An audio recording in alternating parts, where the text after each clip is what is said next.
Hello, everyone. Welcome back to the channel and to the first episode of my New Year series, Evolution of the Invertebrates. Now, today we're going to be talking about the eukaryotic cell.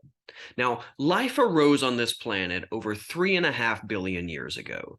The first unambiguous fossils are stromatolites, which are dense microbial mats formed by a variety of prokaryotes, including the photosynthesizing cyanobacteria, sulfate-reducing bacteria, and several groups of proteobacteria.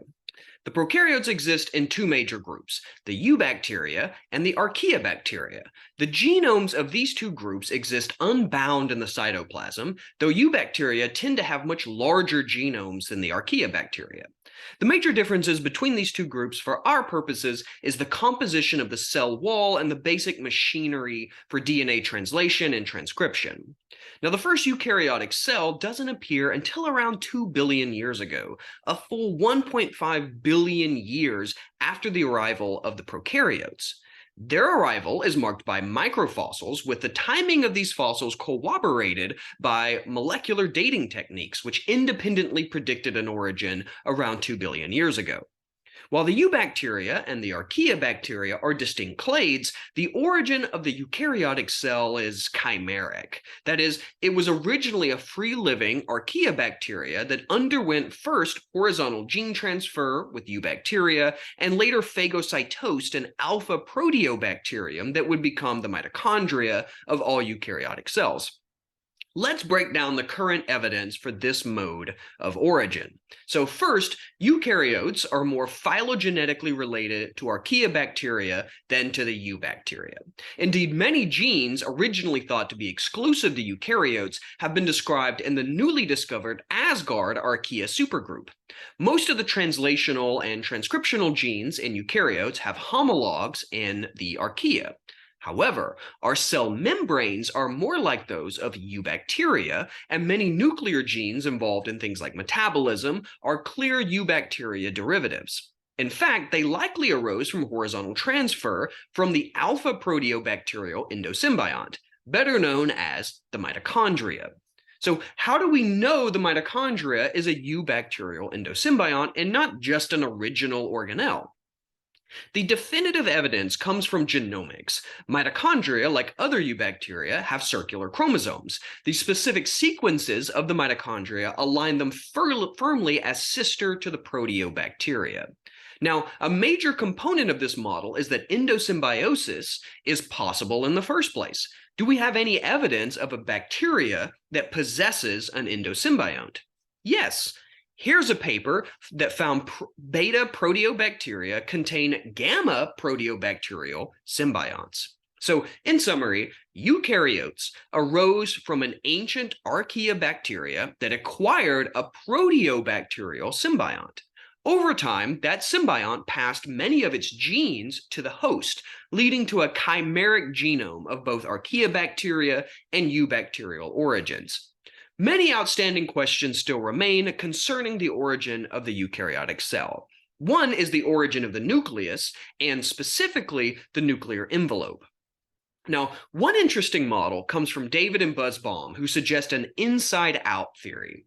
This model proposes that the nuclear membrane is the original cell membrane.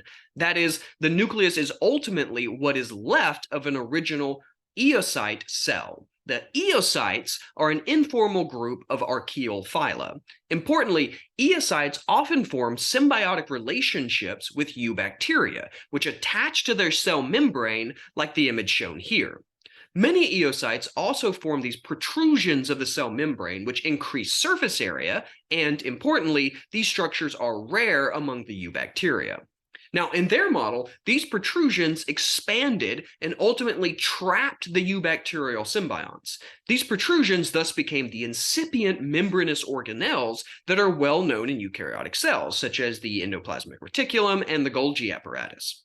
This close association would have also permitted greater exchange of nutrients between the eubacteria and its archaeal host. This exchange would have included genes that are involved in cell membrane formation. Remember, eukaryotes form their membrane more like eubacteria than archaeobacteria.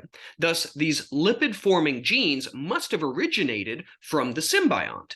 And remarkably, the eukaryotic genes that are involved in lipid metabolism have closest homologies with the alpha proteobacterial lipid metabolic genes.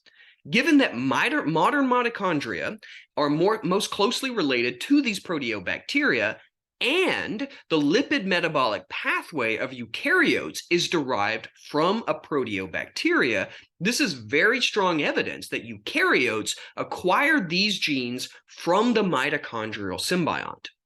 Now, the origin of eukaryotes is still contentious, with many competing models, but its chimeric origin is now strongly supported by genomics, biochemistry, and comparative anatomy. Furthermore, the endosymbiotic origin of mitochondria and chloroplasts are no longer seriously disputed. The affinities of the mitochondria with proteobacteria and the chloroplasts with cyanobacteria are simply too strong to ignore.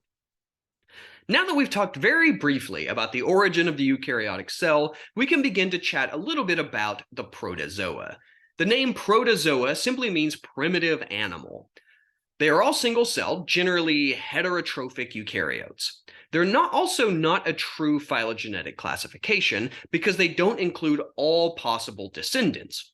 For example, choanoflagellates are protozoans that are sister to all metazoans, which are nestled within the so-called opisthecons that are sister to the amoebozoa, which are protozoans. This kind of relationship is called paraphyletic. An example of this is reptiles, which exclude modern birds that are more related to crocodilians than crocodilians are to lizards and turtles, despite all being called reptiles. Thus, we can think of the protozoa as a kind of loose confederation of deeply diverged taxa. How diverged, you may ask? Many of these groups share a common ancestor that lived over 1 billion years ago. That means that for any two protozoans, they are likely more deeply diverged than we are from sea squirts. Also, just because they're called primitive shouldn't lead you to think they're less evolved. All extant organisms are just as evolved as any other. Despite popular opinion, evolution is directionless. It's not leading organisms to be more complicated. It's all about survival and reproduction. Natural selection acts on existing variation that allows an organism to have more or less offspring than the average member of its population. That's it. So since protozoans are unicellular, they are, by necessity, very small. You won't find a protozoan the size of a human. But why not? Why are single cells so limited to be small? This is a good point to introduce the idea of evolutionary constraints. These constraints are physical and/or developmental limits to an organism's evolutionary trajectory, i.e., from an evolutionary perspective, organisms are not just balls of clay that can be molded in any imaginable direction. We're going to talk about constraints and their importance to concepts like evolutionary convergence throughout this series because they permit a sort of loose predictability to evolution. But let's get back to protozoans. Why are single cells constrained to be so small? Well, cells rely on what's called diffusion, which is a passive process of molecules moving across the cell membrane to enter the cytoplasm. The efficiency of diffusion is based on the surface area to volume ratio. The surface area is the amount of surface for molecules to diffuse through relative to the volume of the cell, which is the interior that it must traverse. As cells grow larger, the volume grows at a faster rate than the surface area. Eventually, this would lead to many regions of the cell not receiving necessary nutrients fast enough, as there would be too little surface area to permit sufficient diffusion. The surface area to volume relationship creates an important evolutionary pressure, in which cells that rely on diffusion often form these membrane folds, like the ones pictured here, to increase their surface area and permit more diffusion. In our bodies, despite having a specialized circulatory system for transport of oxygen, there are still choke points that rely on passive diffusion. One is the lungs, where oxygen molecules are transported to the blood via diffusion. Now, this could have been done by the lungs being just giant air sacs with a ton of empty space, with diffusion occurring just along the membrane. but this would be exceptionally inefficient. Instead, lungs are highly branching structures with thousands of much smaller sacs. This branching pattern dramatically increases the surface area of the lungs, allowing diffusion to occur much more efficiently. Now, in the next episode, we're going to begin a deep dive into each of the major protozoan groups. Thus, the last thing we should touch on in this episode is the current status of the systematics and phylogenetics of the protozoa. This is a phylogeny from a recent review capturing the major groups of eukaryotes. I don't much care for the design of this phylogeny, and I'm a little confused by what the root is supposed to represent, but it's at least very easy to read. I've circled the three major groups of protozoans that we're going to be covering. The first is the SAR supergroup, which is an acronym for Straminopiles, Alveolata, and Rhizaria. Among these are the well-known ciliates like Paramecium, Didinium, Stentor, etc., common pond scum critters that you may have seen in an intro biology class. These also include the apicomplexans, some of the world's most deadly parasites, which includes Plasmodium, which is the causal organism of malaria. The second group we're going to cover is the Discoba and the Metanomata. The Discoba include well-known protozoans like the Euglena, which is a heterotrophic organism that also contains chloroplasts and is thus capable of photosynthesis. They're also relatives to the kinetoplastids, which include the terrible trypanosomes, parasites that cause sleeping sickness, Chagas disease, and leishmaniasis. The metamonads are a fascinating group that includes mostly symbiotic or parasitic taxa. The former include the absolutely lovely Trichonympha, which is a gut symbiont of termites, and the latter includes Giardia, an awful intestinal parasite. Lastly, we will discuss the amoebozoa and the opisthecons, the latter of which include all metazoans. The amoebozoa are most well known for the genus Amoeba, which are globular protozoans that move via pseudopods, and they may be free-living or parasitic. Many of them actually form tiny little shells that are called tests, which we will talk about in great detail. And we'll end with the opisthecons, which include fungi, coenoflagellates, and metazoans, as mentioned before.